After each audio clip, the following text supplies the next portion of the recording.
knows how to do grief well. It's like, hey, pull your bootstraps up. Let's go. What are you thinking? That happened yesterday. You're supposed to be able to get through it. And that's not how grief or the process works at all. And I don't think that's something we could have a whole subject on, just talking about that there, because that's something that you really don't know. I remember when my wife lost her dad, I didn't understand it because I hadn't lost anybody that close to me.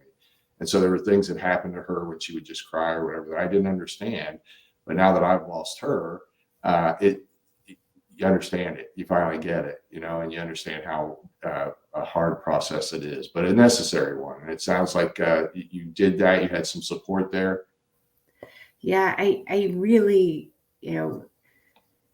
it's one of these things that I try to tell people, like, if you put in some good habits ahead of time, because the hard times are going to come. They're going to come for all of us. We're all going to have some ups and downs. But having those good habits ahead of time really make those down times, a little bit easier to take.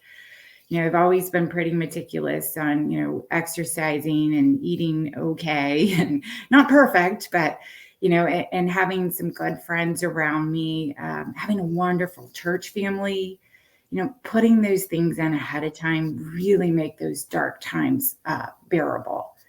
What you just said is amazing. And I think that's a key to really all of life. And that's why we Hiswell Homes is building the platform and bringing out the community, because we think that community support, you make critical connections there, that we carry each other's burdens. You have somebody else that's just went through it. God is amazing how he brings people into your life when you go through things that you just needed. My wife, Elizabeth, needed a second mom, and he brought that lady into her life. And it's amazing how, like you just said, if you can get that put together in all those areas you discussed, how much anything in life, but especially the grief part, just helps you get through it.